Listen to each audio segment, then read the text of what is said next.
गुजरात में बीजेपी की अपने ही नेता के बयान को लेकर बुरी तरह से उलझती हुई नजर आ रही है। राजकोट से बीजेपी प्रत्याशी व केंद्रीय मंत्री परसोत्तम रूपाला के क्षत्रिय समाज को लेकर दिए गए बयान पर विवाद बढ़ता ही जा रहा है।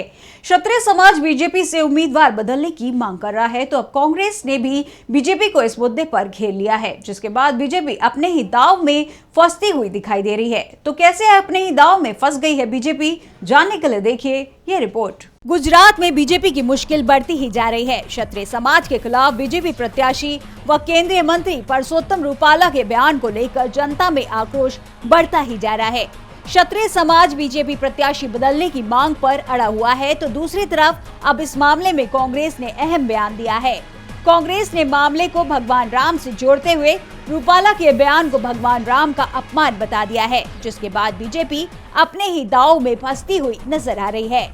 दरअसल आणंद लोकसभा से कांग्रेस उम्मीदवार अमित चावड़ा ने खुद को क्षत्रिय बताते हुए कहा है कि भगवान प्रभु श्री राम का पहला आशीर्वाद उन्हें ही मिलेगा।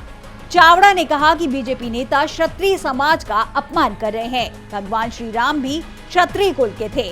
चावड़ा ने बीजेपी प्रत्याशी के बयान को भगवान राम से जोड़ दिया। उनके इस बयान से साफ है कि लोकसभा चुनाव में राम मंदिर को बुराने की बीजेपी की अब तक की सारी कोशिशों पर पानी फिर चुका है और अब बीजेपी इससे निकल भी नहीं पा रही है।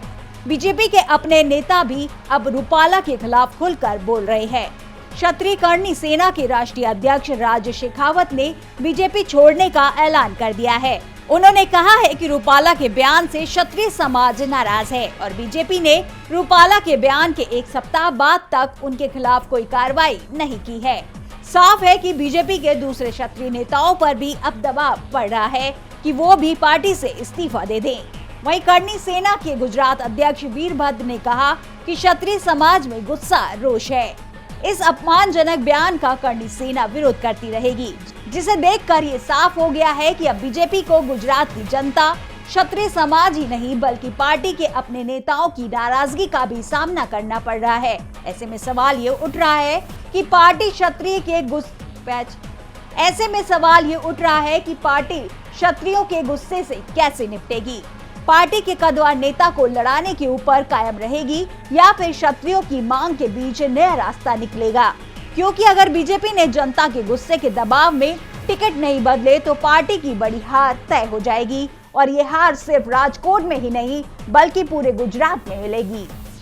डीबी लाइव की रिपोर्ट।